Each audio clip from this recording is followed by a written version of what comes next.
Hello అండి. అందరూ ఎలా ఉన్నారు? నేనైతే చాలా బాగున్నాను. మీరు గూడా బాగుండాలని, అందరూ బాగుండాలని ఆ అమ్మవారిని కోరుకుంటున్నాను. ఈ వీడియో వచ్చేసి సౌడమ్మ తల్లి పుట్టినరోజు గదా! పుట్టినరోజు మా ఊర్లో ఏమేం చేస్తారో ఈ వీడియోలో చెప్పాలనుకుంటున్నాము. ఈడ లైన్ ఉంది గదా! ఈ క్యూ అనమాట. ఇది క్యూ వచ్చేసి అమ్మవారికి వారం రోజుల ముందే టోకెన్ రాయించుకోవాలనమాట. కలశాలు ఎత్తుకోవాలంటే 850 కలశాలతో ఈసారి మా ఊర్లో అమ్మవారి 850 కలశాలతో శోభాయాత్ర అనేది జరిగింది. ఈ కలశాలకు వారం రోజుల ముందే పేరు నమోదు చేయించుకోవాలా, టోకెన్ తీసుకోవాలా. తీసుకున్న తర్వాత పొద్దున్నే లైన్‌లో ఉంటే మనం ఆ టోకెన్ చూపించే మనకు కలశం అనేది ఎత్తుతారు. ఎత్తినాక ఇప్పుడు ముగ్గురు అమ్మ వాళ్ళకి చేసింటారు. కలశాలు అందరూ ఎత్తుకున్నారు. ఇట్లా ఆడ గుడి కాడ అనేది వాళ్ళు కొంచెంసేపు ఆట అనేది ఆడుతున్నారు. అదే అమ్మవారిని ఎత్తుకొని. అంతవరకు అందరూ కొంచెంసేపు అట్లా కూర్చున్నారనమాట నిలబడుకోలేక. ఈడ ఇక్కడ గుడి ప్రాంగణంలో అయితే కూర్చోవచ్చు. గుడి దాటినాకైతే ఎక్కడ కూర్చోవద్దనమాట. గుడి ప్రాంగణంలో కాబట్టి కూర్చోవచ్చు, నిలబడుకోవచ్చు. మిగతా సాట ఎక్కడ అనేది నిలబడరు, పోతాంటారనమాట. మెయిన్ వీధులనమాట. మా ఊర్లో పెద్దమ్మ తల్లి, ఆంజనేయ స్వామి దేలము, గంగమ్మ తల్లి ఇవి గుడులు ఉంటాయి కదా. ఇట్లా అక్కడ మెయిన్ వీధులమ్మడి గ్రామోత్సవం అనమాట. ముగ్గురు అమ్మవార్లు ఉంటారు. ఆ అమ్మవార్లు ముందు పోతా అంటారు, వెనకాల కలశాలు అనమాట. అవి పెద్ద బిందెలు కలశాలు. ఇక్కడ ఉండారు కదా వాళ్ళు కలశాలు అమ్మవారు అనమాట. అక్కడ ఆ అమ్మవారు అనేది ఎవరికైనా ఇచ్చారు. మన కలశం ఎవరికైనా చేతికి ఇచ్చే కదా ఫస్ట్ ఎత్తుకునేటప్పుడు మాత్రం దేవలం ధర్మకర్తలు వాళ్ళు ఉంటారు కదా, వాళ్ళకి ఎత్తుతారు. మళ్ళీ మన గునికి ఇచ్చారు. మన కలశం అనేది ఎవరికన్నా ఇచ్చే మన గునికి కొంచెంసేపు ఇవ్వండి అంటే ఇచ్చారు. కాకపోతే మన కలశం అనేది మిస్ అవుతుంది కదా, మళ్ళీ మనకు ఇవ్వకుంటే అనేది కొందరు ఎత్తుకోరు. కొందరు మన వాళ్ళు ఎవరైనా పై మనుషులు ఉంటే ఎత్తుకోవచ్చు అనమాట. ఫస్ట్ ఆ అమ్మవార్లు పోతుండాల. పెద్ద కలశం బిందెలు ఉన్నాయి కదా, వాళ్ళు పోతుంటారు. వెనకాల ఈ అమ్మవార్లు ఎత్తుకునేటోళ్ళు వెనకాల కలశాలు అనమాట.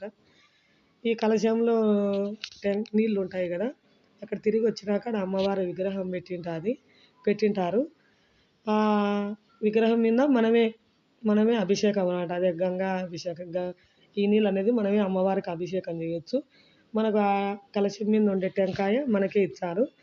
అది అనేది మనము ఇంట్లో కట్టుకోవచ్చు అనమాట. ఇంట్లో ఏదైనా ఇంట్లోకి దుష్ట శక్తులు కానీ నెగిటివ్ అనేది రాకోకుండా ఇంటికి మెయిన్ సింహద్వారం కాడ అట్లా పైన అనేది కట్టుకుంటారు. కొందరు కొట్టుకుంటారు టెంకాయ అనేది. అట్లా ఊరంతా తిరిగి వచ్చినాక అమ్మవారికి అభిషేకం చేసినాక ఆ టెంకాయ మనకి ఇచ్చారు కదా, ఆ అభిషేకం నీళ్ళు మనకు బాటల్లో ఇచ్చారు. ఆ నీళ్ళు అనేది మనం ఇళ్ళంతా చల్లుకొని మనం అట్లా నెత్తిన అనేది పోసుకుంటారు. మిగతా కుటుంబ సభ్యులు ఉంటారు కదా, మంచిదని. వచ్చినాక అన్నదానం ఉంటుంది. ఆ వీడియో అనేది నేను ఎత్తలేదు. అన్నదానం అయిపోయిన తర్వాత మళ్ళీ 3 గంటలకు కుంకుమార్చన ఉంటుంది అమ్మవారికి. సామూహిక కుంకుమార్చన అని అందరూ కూర్చుంటారు. ఆ కుంకుమార్చనకు నేను పోలేదు. నాకు మీటింగ్ ఉండి నేను పోలేకపోయాను, మిస్ అయినాను. 3 గంటలకు కుంకుమార్చన అయిపోయినాక కుంకుమార్చన అయిపోయేసరికి 5:30 అట్లా అవుతుంది. మళ్ళీ అయిపోయిన తర్వాత వెంటనే ఆ గుడిలోనే లక్ష దీపోత్సవం అని దీపాలు అనేది గుడి ప్రాంగణంలో లక్ష దీపోత్సవం అని దీపాలు వెలిగించారు. దీనికైతే నేను వెళ్ళినాను. దీపాలు అనేది వెలిగించారు. ఈ విగునికి ఒత్తులు అన్నీ దేవుడి తరపున వాళ్ళే, దేలం తరపున వాళ్ళే అరేంజ్ చేస్తారు. మ్యాక్సిమం ఎక్కువ కలశాలు ఎత్తుకునేటోళ్ళే మళ్ళీ ఈ కుంకుమార్చనకు, ఈ లక్ష దీపోత్సవంకు వస్తారనమాట. ఈ లక్ష దీపోత్సవం అంతా అయిపోయిన తర్వాత అమ్మవారికి అయితే కేక్ కటింగ్ అనమాట. అదే గుడిలో ఇది లైన్ వచ్చేసి గుడిలో కేక్ కటింగ్ అనమాట. గుడిలో అమ్మవారికి కేక్ అయితే కట్ చేస్తారు. ఆ కేక్ కటింగ్ అనేది ఆ గుడి ధర్మకర్తలు ఉంటారు కదా, పెద్దవాళ్ళు, గుడి బాగోగులన్నీ చూసుకునేటోళ్ళు, వాళ్ళు అనేది కట్ చేస్తారు. ఆ కేక్ అనేది మంచిగా కొంచెం పీస్ అనేది ఆడుండే భక్తులకు అందరికీ పంచిపెడతారు.